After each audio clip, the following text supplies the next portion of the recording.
네, 여러분, 선생님이 여기 주제 11부터는 여기 46페이지부터 우리 시험 범위 끝까지, 그래서 49페이지까지 이렇게 영상으로 올린다고 했었죠. 그래서 보면은 같이 여기는 유튜브로 영상으로 수업을 하도록 할게요. 다들 꼭 봐야 돼요. 자, 원간섭기 고려의 통치체제 변화인데요. 얘들아, 원나라가 이제 침입을 했었죠. 그러면서 다시 그 무신정권에서 강화도로 옮겨서 항전을 진행했으나 결국에 다시 개경으로 환도를 했다. 그러면서 고려는 독립국의 지위를 유지하였지만 원나라로부터 내정 간섭을 받았다. 이런 내용이 나오네요. 원나라로부터 내정 간섭을 받았다. 그러면서 이제 고려라는 나라는 이제 그러니까 원에 항복을 한 거죠. 그래서 원나라가 계속 내정 간섭을 했고 고려 왕이 구체적인 내용으로는 이렇게 원의 공주와 혼인해서 원의 부마국이 되었고 고려 왕자는 심지어 원나라로 가서 성장하게 되는 거예요. 그래서 여기 위에 보면 이때 당시 원나라 황제가 쿠빌라이라는 이 사람이었는데요. 여기 내용 보니까 이 원 간섭기에 어떤 식으로 내정 간섭을 했고 또 고려에서는 어떤 변화가 있었는지가 나오죠. 시호를 충땡왕으로 내려보냈다. 그래서 여기 보면 뭐 충렬왕,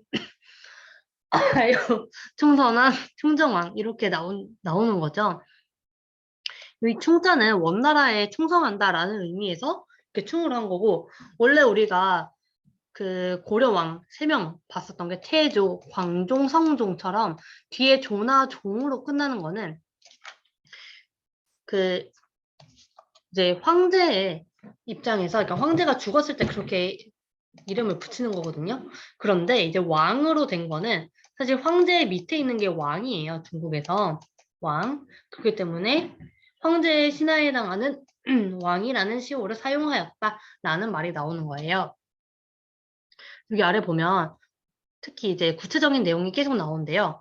왕이 즉위할 때는 원으로부터 승인을 받아야 됐고 호칭과 관청의 명칭도 제후국 수준으로 낮아졌다. 자, 보면은 여기 아래에 고려 왕실의 용어 격하가 나오죠. 이 내용들도 알아두세요. 왕의 시호. 선생님이 죽었을 때 이제 붙이는 이름을 묘라고 했는데 묘가 아니라 시호예요. 시호. 조나 종으로 끝나던 것이 여기서 봤던 것처럼 충렬왕, 충선왕, 충정왕처럼 왕으로 끝나게 되고요. 왕이 스스로 부를 때 짐은 이렇게 불렀던 게 변경 전이었는데 이후에는 고는 이렇게 바뀌었다는 거. 신하가 왕을 부를 때도 폐하라고 하던 게 아니라 전하라고 바뀌었고요. 왕이 계승자, 즉 이제 왕위를 다음 이을 그 아들을 태자라고 부르는 걸 세자라고 불렀다. 이렇게 바뀌게 된 거죠. 고려 왕실의 용어가 격화되었다. 그러면서 원나라는 이제 영토적으로서도 쌍성총관부, 동령부, 탐라총관부를 설치해서 고려 영토를 일부 직접 통치했다. 위치를 볼까요? 쌍성총관부 여기, 동령부 서경 쪽에, 그다음에 탐라총관부는 제주도, 즉 이 당시 탐라가 되는 거죠. 여기에 설치해서 고려 영토를 일부 직접 통치했다. 그리고 일본 원정에도 고려군을 동원했다라고 하는데 원나라는 이제 고려는 물론 다행히 독립국의 지위를 유지할 수 있었어요. 즉 고려라는 나라가 여전히 존재는 하고 있었지만 그 이후에 원나라의 간섭을 계속 받았다고 했죠. 그래서 원나라는 이제 고려를 발판으로 삼아 일본으로 가려고 했던 거예요. 그래서 일본 원정을 위해서 뭐가 설치됐냐면 바로 정동행성이라는 기구가 형성이 됐어요. 그래서 이후에도 계속 남아 고려의 내정을 간섭하는 기구로 활용되었다. 자, 얘들아, 정동행성이 초기에는 뭐를 위해 설치되었다고? 그쵸. 일본 원정을 위해서 설치되었으나 이후에 어떻게 변했다? 그렇죠. 사실 일본 원정은 계속해서 실패를 하긴 했거든요. 여러 번 들어가는데 그때마다 일본이 저항도 되게 심했고 또 여기 이제 바다잖아요. 여기 막 태풍 불고 파도 치고 이러면서 결국에는 계속 실패를 해요. 그러니까 나중에 포기하게 됐는데 그러면 정동행성을 없애야 되잖아. 일본 원정을 위해서 설치를 했으니까. 그럼에도 불구하고 얘는 계속 남아서 고려의 내정을 간섭하는 기구로 활용되었다라는 사실까지, 또 원은 고려의 조공이라는 명목으로 금, 은, 인삼 등 특산물과 공료는 요 아래 내용이 나오죠. 이게 여자들을 원나라 황제의 그 부인으로 데려가는 건데요. 그래서 대표적인 우리가 드라마에서도 나오는 기황후가 있죠. 기황후. 기씨 황후예요. 기씨 황후. 이런 식으로 공녀로 끌려가기도 하였다. 원의 내정 간섭이 계속되면서 다양한 부류의 친원 세력이 성장하였다. 친원 세력. 원나라와 친한 세력이고요. 그것을 뭐라 하냐? 바로 권문세족이라고 해요. 권문세족. 우리가 고려의 지배층을 고려 초반에 문벌이라고 봤었고 그 이후 무신정변 이후에는 그렇죠. 무신들. 그리고 원 간섭기. 무신 정권이 무너지고 원나라 간섭기에는 그쵸. 권문세족이 형성되었다라는 거예요. 이들은 높은 관직, 원나라를 등에 업었어요. 그러니까 이 권문세족의 백이 바로 원나라라는 거야. 관직을 독점하고 국정을 좌우하였다. 권문세족은 권력을 이용하여 불법적으로 농장을 확대하고 가난한 농민을 노비로 삼았다. 이로 인해 국가재정이 약화되고 농민의 생활은 어려워졌다. 굉장히 나라가 어려워진 상황을 얘기하고 있죠. 이런 내용들 쭉 보면 되겠고요. 자, 성리학의 수용과 신진사대부는 성리학이라는 새로운 학문이 들어와요. 성리학은 이제 유학에서 발전되어서 성리학이라는 게 만들어진 거고요. 바로 우리 남송 배웠었지. 그 고려가 있고 이게 마우스로 그리려니까 잘 안 그려지는데 여기 이제 고려예요. 여기가 중국이고. 근데 여기 그 여진이 금나라를 만들었잖아. 이 금나라가 원래 있던 송나라를 아래쪽 남쪽으로 몰아내서 만든 게 바로 남송이었죠. 이 남송의 주희라는 사람이 집재성했고요. 원나라 때에는 사서는 여기 네 가지 경서예요. 그래서 성리학이 집재성되었다. 그러니까 성리학을 담은 책이라고 얘기할 수 있겠죠. 그게 과거 시험 과목으로 되면서 널리 퍼졌다. 이런 내용들은 성리학에 대한 내용들이니까 한번 읽어보시고 그러면 이 성리학이 고려에도 수용이 되었다라는 거죠. 그럼 보면은 고려 후기 성리학자들은 성리학적 윤리와 도덕을 강조해서 사회훈련을 해결하는 실천적 학문 성향을 보여줬다. 원래 이 성리학이라는 거는 원래 원나라에서는 이렇게 인간의 심성, 우주 만물의 원리와 같은 굉장히 형이상학적인 좀 추상적인 그런 학문이었는데 사실 이거는 고려 심지어 이제 계속 조선을 거치면서 훨씬 더 발전을 하게 돼요. 그래서 고려 후기에는 이것을 실천적으로서 보여주었다. 실천적으로서. 그래서 이들 고려 후기의 성리학자를 뭐라 하느냐? 바로 신진사대부라고 부르는 거죠. 신진사대부들은 현실 문제를 개혁하고자 했다. 그래서 공민왕의 개혁 정책을 뒷받침하면서 고려말 개혁의 중심이 되었다. 그래서 이제 공민왕이 나온대요. 우리가 고려 왕하면 고려 초기에 있었던 세 명의 왕과 또 고려 후기, 고려가 이제 끝나갈 때 있었던 공민왕이 나와요. 공민왕은 고려 후기의 왕이었지만 고려를 다시 옛날로 좀 돌아가고자, 즉 원나라 간섭 이전으로 돌아가고자 했던 게 바로 공민왕이었어요. 그러면 그때의 사회적 배경이 어떻길래 이게 가능했냐면 14세기 중엽 원나라가 쇠락의 징조를 보이게 됩니다. 그 잘 나가던 원나라도 점차 갈수록 그 황제가 무능해지고 또 아래에 있는 관리들은 부패하면서 원이 쇠락의 징조를 보이게 돼요. 그러면서 이제 14세기 되면 원명교책이라고 해서 이후에 이제 명나라가 명이에요, 미음, 명나라로 이제 교체되는 그 시기가 되는데요. 이때 공민왕은 자 여기 이렇게 동그라미 쳐보세요. 반원 개혁 정치를 추진했다. 원나라에 반대하는 개혁 정치다. 그래서 얘들아 공민왕이 어떤 것들을 했는지 이 개혁 정치의 내용을 잘 봐야겠죠. 변발 등 몽골풍 금지. 얘들아 변발 뭔지 알죠? 그 이렇게 머리가 있으면 이렇게 앞에 다 밀고 여기 정수리까지 다 밀고 뒤에 이렇게 따서 묶은 게 변발이죠. 몽골족이 했던 거. 그래서 그런 것들을 금지하고. 그래서 이때 고려 왕들은 다 변발하고 있었어요. 이 사람들은 변발 아니네. 이게 딱히 사진이 없네요. 그리고 기철등, 우리 기황후의 오빠였던 기철등 친원 세력을 제거하였으며 정동행성 이문소를 폐지했다. 아까 정동행성 배웠죠? 얘들아 정동행성이라는 것은 여기도 아까 나왔지만 고려 내정을 간섭하는 기구잖아. 근데 이것을 폐지했다. 정동행성 이문소는 정동행성 안에 있는 사실 뭐 그냥 정동행성이랑 같다고 봐도 상관이 없어요. 구체적으로 얘기하면 정동행성 이문소까지 얘기해도 되지만 뭐 정동행성을 폐지했다 또는 정동행성 이문소를 폐지했다 이렇게 봐도 되거든요. 그래서 그것을 폐지했어요. 왜? 여기가 그렇죠. 고려 내정을 간섭하는 대표적인 기구였기 때문에 또 몽골에 빼앗겼던 쌍성총관부 등을 공격해서 철령 이북의 땅도 되찾았다. 위로 올라가 보면 여기 쌍성총관부 요 땅을 되찾은 거예요. 그래서 여기 지도가 쌍성총관부 지도가 딱히 안 나오네. 얘들아 여기 국민왕이 쌍성총관부를 해보겠다. 여기 이제 자 여기 잘 보세요. 보면은 좀 지우고 자 여기 보면 공민왕 때 되찾은 영토라고 나오죠. 그러면 색깔이 요거 그리고 확장한 거 요거 보니까 요 부분 쌍성총관부를 수복했다. 그러니까 이 부분이 이렇게 있으면 공민왕 때 수복했다라고 알 수가 있겠죠. 원래는 원나라가 직접 통치하던 곳이었지만 그래서 되찾았다.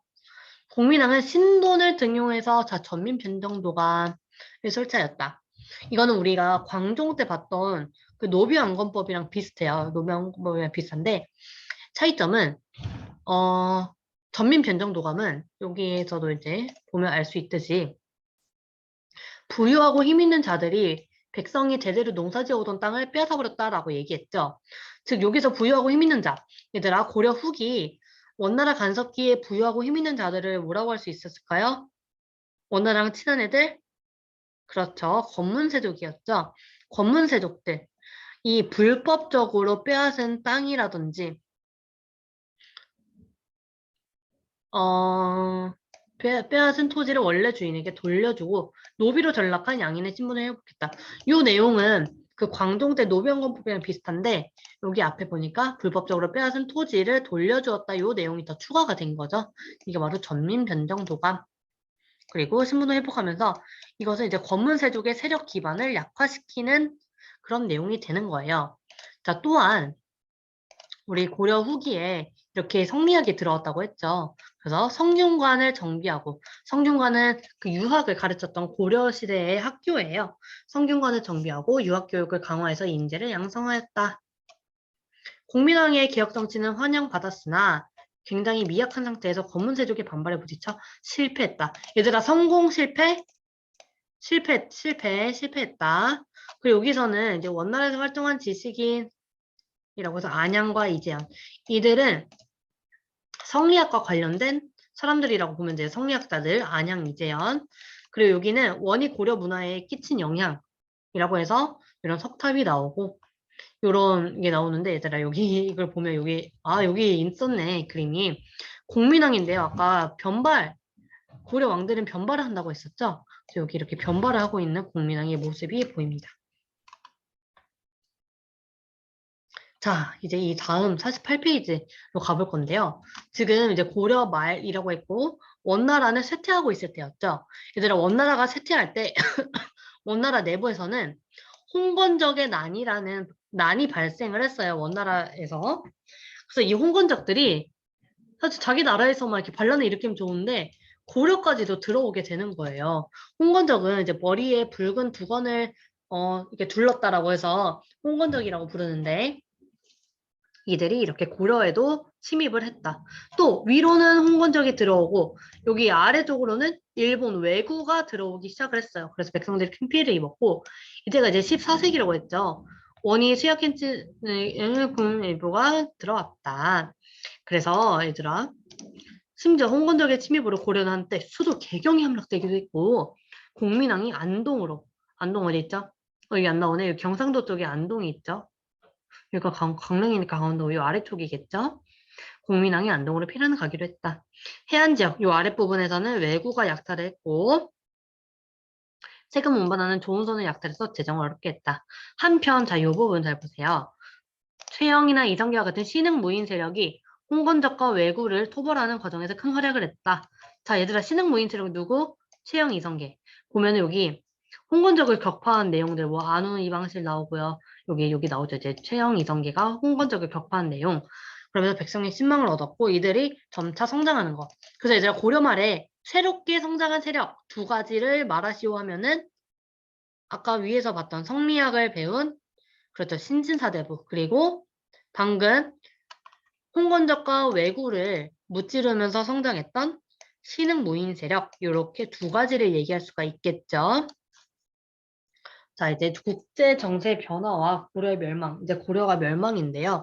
사실 고려의 멸망은 고려 멸망 이후에 조선이 등장하잖아. 이제 조선이 바로 방금 얘기했던 요 이성계가 세운 나라가 조선이죠. 그럼 뭔가 이 이성계가 새로운 나라를 세우기 전에 어떤 것들을 했는지 보면 될 것 같아요. 중국에서 이제 명나라가 건국되고 이 원래 있었던 원나라는 위쪽으로 이동을 해요. 그래서 북원이 되는 거고 이때 북원 방금 얘기했듯이 위로 올라간 원나라가 위로 올라갔을 때 원나라의 잔존 세력 그래서 동아시아 국제 질서는 명을 중심으로 재편되었다. 그러나 공민왕의 개혁 정치가 실패한 후 권력을 장악한 최영, 이인임 등은 북원과의 관계도 중시하여 북원의 외교를 재개하려 했다. 여기는 이렇게 쭉 읽어보면 되는데 이때 신진사대부는 친명외교, 그러니까 신진사대부는 명나라랑 친하게 지내자라고 했던 거죠. 그러면서 신진사대부와 신흥무인세력, 아까 이 두 세력이 서로 손을 잡았어요. 대표적으로 신진사대부의 정도전, 그리고 신흥무인세력의 이성계와 같은 사람이 있어요. 그래서 이들은 고려 정부가 이때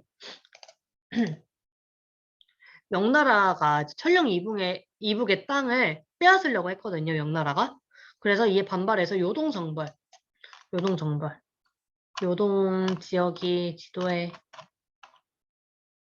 요쪽이 이제 요동 지역이라고 하거든요, 여기. 야오어강 동쪽이라고 해서 요동 지역인데 여기를 추진하였다. 이에 반대한 이성계는 위화도 회군을 단행하여 요동 정부를 주도한 최영 등을 제거하였다. 자, 이 요동 정벌을 추진할 때 이성계가 대표 장군으로서 이렇게 간 거예요. 여기 명나라죠. 근데 명나라 바로 아래인 요 위화도라는 섬에서 회군, 군대를 돌려서 고려의 수도였던 개경으로 돌아간 거죠. 그래서 이것을 주도한 최영을 제거하고 이를 계기로 신진사대부가 정치 권력을 장악하였다.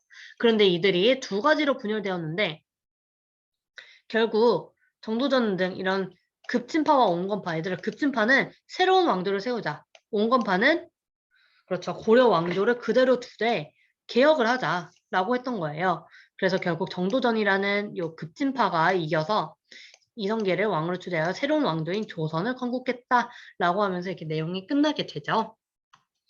자, 위화도 회고는 1392년의 내용이었어요. 그래서 이렇게 우리가 보면 되고 여기는요. 이제 신진사대부에 대한 내용들이 나오거든요. 여기도 한번 각자 읽어보시면 될 것 같네요. 이렇게 정도전. 그래서 우리가 이렇게 49페이지까지 쭉 봤고요. 이 고려시대 부분은 특히 뭐 선생님이 뭐 추가적으로 더 막 알려주고 이런 것보다는 교과서에 있는 내용을 가장 기본적으로 했어요. 아무래도 시험이 얼마 안 남았으니까 여러분들의 부담이 많이 클 것 같아서 진짜 교과서에 있는 내용들 위주로 꼼꼼하게 잘 보시면 충분히 좋은 점수 나올 수 있으니까요. 네, 너무 걱정하지 마세요. 내가 어려우면 어떻다 남들도 어렵다. 아시겠죠? 네, 그러면 이제 영상 여기까지 할게요.